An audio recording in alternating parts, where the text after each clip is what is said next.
You're perfect, just the way you are. Happy to be me. Cuddle under the covers now. Close your eyes, and I'm going to tell you a story about a little frog that wasn't happy about being a frog.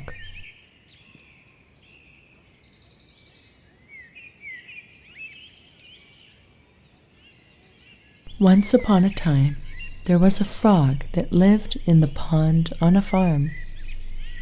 He had a nice frog family and always had plenty of insects to eat and could jump and play with his sisters and brother frogs at the edge of the pond. One day, as he was sitting on a rock by the edge of the pond, making typical frog noises, a beautiful white pony went galloping by with her mane blowing as she ran with the wind, her tail flying behind her. He thought to himself how beautiful she was and how fast she ran. He wondered what it would be like to be a beautiful white pony running with the wind. Why couldn't he do that? He decided to try to follow the pony. He tried to run. He tried to gallop. And try as he would, he just couldn't do it. He could only hop. Ah, he thought. I want to catch up to that pony, but there was no way he could. He looked at his fingers and toes and thought to himself, these are ugly. I want to run like the wind, like that pony. Just then, his sister frog called him for dinner. It was time for more crickets and beetles and whatever else they could find. Maybe a few worms. They were always good. His dinner was excellent, but he couldn't get the vision of the white pony out of his mind. The next day, he was out by the edge of the pond with his sister frog, jumping and splashing. They were seeing who could jump the farthest. When one of the farm cats came sneaking by the pond, chasing birds. The little frog watched the cat from behind the weeds and saw his sleek golden fur shining in the sunlight, and watched his graceful prowl as he leaped to catch a mouse.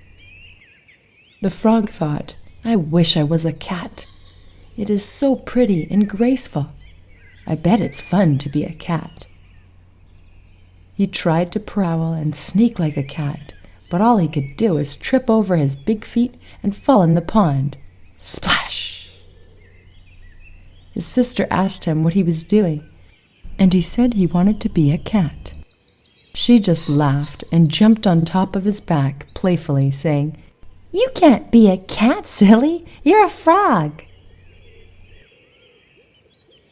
The next day, the little frog was resting on a rock in the afternoon sun when he noticed a family of ducks swimming by.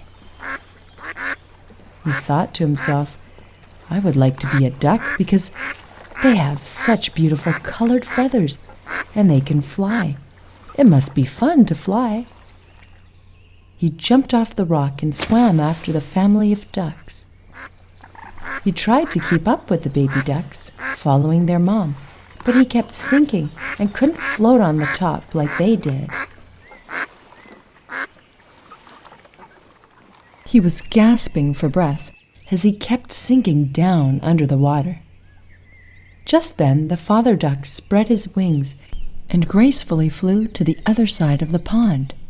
Egads, said the little frog. This is too hard. It's not for me.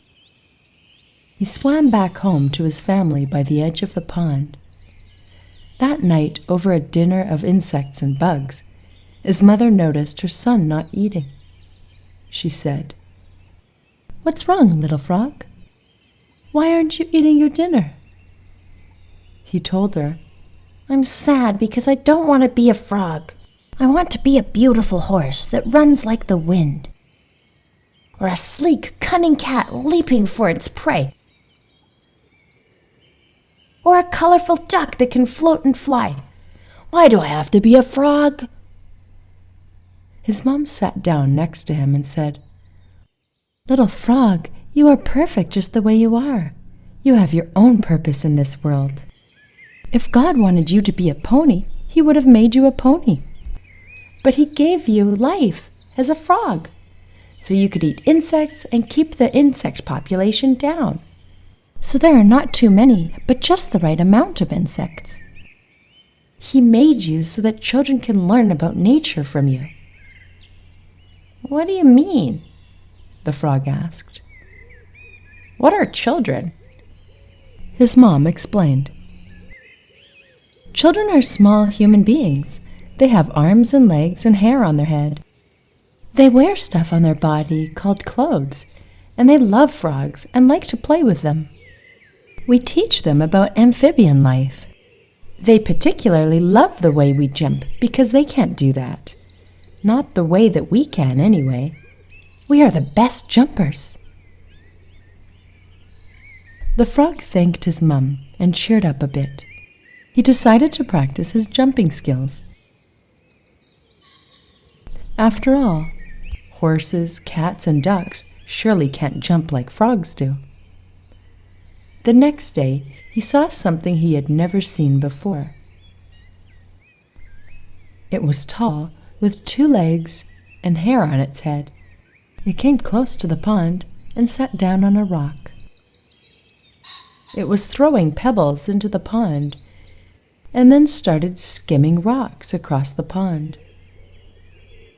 The little frog was very upset and went up to the thing and said, "Hey, don't throw rocks. You might hurt someone in my family." The thing bent down and big eyes came down with it and stared right at the little frog. "What do you mean?" he said. The frog said, "My family lives in this pond. Don't throw rocks." The thing picked up the frog and brought him up to eye level so he could see him better. The little frog was terrified and thought to himself, "I wonder if this is a child like my mom said." The eyes stared at him for a long time, and the frog wanted to jump away, but he was too high up and didn't want to get hurt. So all he could do was let this thing look at him. The thing with eyes noticed that the frog looked scared and said to him, "Hi, I'm Timmy." "What's a Timmy?" thought the frog. Timmy seemed to read his mind and said, "I'm the boy that lives here on the farm." The frog looked at him confused and said to himself, "I wonder if that means he's a child. I guess so. This must be what my mom was talking about. He does have funny stuff covering his body. That must be clothes. Well, my mom told me about these Timmies, so I guess he will love me and want to play with me." So the little frog wasn't quite as scared anymore. Timmy set the little frog down gently on the ground and said, "Let me see you jump." "Yep, just what my mom said. He was going to make me jump all over the place.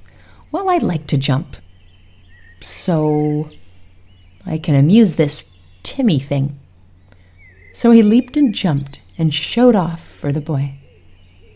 The boy made a funny giggling sound, and the little frog kind of liked that. Then the boy picked up the frog again and rubbed a finger on his back. This made the frog's tummy puff up, and he made a ribbit sound. Ribbit, ribbit, ribbit. The boy made those giggling sounds again, and the frog was happy. Every day the boy started coming to the edge of the pond to look for the little frog. The frog waited for him. Timmy dug canals along the edge of the pond and built rock pools for the frog to play in.